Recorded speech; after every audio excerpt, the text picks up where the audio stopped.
Russia और Ukraine की जंग को 3 साल से ज्यादा का समय हो चुका है। ना ही रशिया रुकने का नाम ले रहा है और ना यूक्रेन हारने का नाम ले रहा है। तो आखिर ये जंग कब रुकेगी और किस तरीके से इस जंग का सीज फायर होगा? फिलहाल तो अभी कोई ऐसी कंडीशन नहीं लगती है कि रशिया और यूक्रेन के अंदर सीज फायर हो सकता है। और यूक्रेन को जो हथियारों की सप्लाई, पैसे की जो सप्लाई हो रही है, वो अमेरिका और उसके अलावा नाटो का जो संगठन है, वहां से यूक्रेन को बहुत ज्यादा मदद मिल रही, जिसकी वजह से वो ना ही रशिया के सामने खड़ा हुआ है, बल्कि कड़ी टक्कर भी रशिया को यूक्रेन की तरफ से मिल रही है। रशिया और यूक्रेन की वॉर को रोकने के लिए पुतिन और ट्रंप की मीटिंग अलास्का के अंदर हुई थी, लेकिन वो मीटिंग इतनी कामयाब नहीं रही। एक तरीके से माना जाए तो वो मीटिंग जो है पूरी तरीके से विफल हो चुकी है और इसका इस जंग पे कोई फिलहाल असर देखने को नहीं मिला। क्योंकि जब से डोनाल्ड ट्रंप का सेकंड टर्म आया है, तो इन्हें जो ख्वाहिश है वो ये है कि इनको नोबेल पुरस्कार मिले, यानी कि शांति का नोबेल पुरस्कार डोनाल्ड ट्रंप चाहते हैं।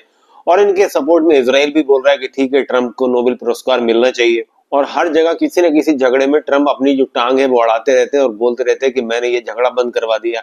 लेकिन जब बातें सामने आती है तो पता चलता है उसमें इनका कोई रोल नहीं रहा था। ऑपरेशन सिंदूर के टाइम पे जो भारत और पाकिस्तान का क्लैश हुआ था, उसमें भी डोनाल्ड ट्रंप ने ट्वीट करके बोला था कि मैंने जो है सीज फायर करवा दिया है, और उसका क्रेडिट लेने की पूरी कोशिश ट्रंप ने की थी। उसके बाद इसराइल और गाजा की लड़ाई भी लगभग 2 साल से ज्यादा का समय हो चुका है, तो उसको भी सीज फायर कराने की ट्रंप की कोई कोशिश तो हमें देखने को फिलहाल नहीं मिल रही कि ट्रंप ने कोई ठोस कदम गाजा के लिए उठाया हो। उसके बाद इसराइल और ईरान का जो क्लैश होता है, तो उसमें ट्रंप खुद हमला करने का ऑर्डर दे देते हैं और ईरान की न्यूक्लियर साइट के ऊपर जो अमेरिकन V2 बम्पर स्पिरिट होते हैं, वो वहां पे बंकर बस्टर बम गिरा देते हैं। और जब ईरान की तरफ से इसराइल को मार पड़ती है, तो वहां पे जाके ट्रंप सीज फायर करा देते हैं, क्योंकि वो नहीं चाहते थे कि किसी भी तरीके से उनका नाजायज बेटा जो है इसराइल, वो ईरान के हाथों बुरी तरीके से पिट जाए। अब आते हैं मेन पॉइंट के ऊपर। रशिया और यूक्रेन की जो वॉर चल रही है, इस वॉर को लगभग 3 साल से ज्यादा का समय हो चुका है, लेकिन अभी तक हमें ऐसा नहीं लग रहा है कि ये वॉर रुक सकती है या फिर इस वॉर को कोई रुकवा सकता है।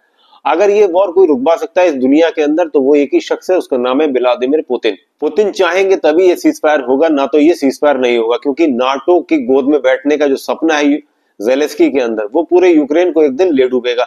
वैसे भी बहुत सारे ऐसे इलाके हैं जो डोनबास वगैरह है, उसके इलाके जो है जिसपे पुतिन की सेना ने कब्जा कर लिया है, तो वो सारे इलाके तो रशिया देने से रहा। अब यूक्रेन की तरफ से जो ड्रोन अटैक्स किए जा रहे हैं, वो सबसे ज्यादा घातक है, क्योंकि ये ड्रोन अटैक्स जो है वो न्यूक्लियर पावर प्लांट पे और पावर प्लांट्स के ऊपर, ज्यादातर ऑयल रिफाइनरीज के ऊपर यूक्रेन की तरफ से किए जा रहे हैं, जिससे रशिया को बहुत ज्यादा नुकसान हो रहा है। पिछली रात तकरीबन 75 से ज्यादा जो ड्रोन्स हैं यूक्रेन की तरफ से, उनको रशियन एयर डिफेंस सिस्टम ने इंटरसेप्ट किया। लेकिन उसके बावजूद भी ये ड्रोन जो है न्यूक्लियर प्लांट के ऊपर हमला करने में सक्षम रहे और इन्होंने सफलता पाई और न्यूक्लियर प्लांट के ऊपर काफी बड़ा हमला किया गया रशिया के अंदर।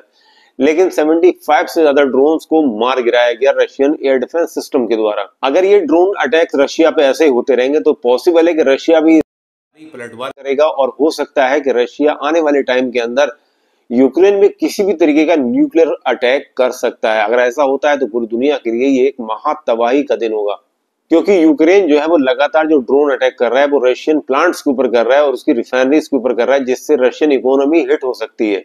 जब रशिया को यह एहसास होगा कि उसकी न्यूक्लियर साइट्स को निशाना बनाया जा रहा है, उसके पावर प्लांट्स को निशाना बनाया जा रहा है, और जिससे उसकी इकोनॉमी के ऊपर काफी इंपैक्ट पड़ सकता है, तो हो सकता है रशिया 1-2 मिसाइल लॉन्च कर सकता है कीव की तरफ या फिर यूरोपीय यूनियन की तरफ।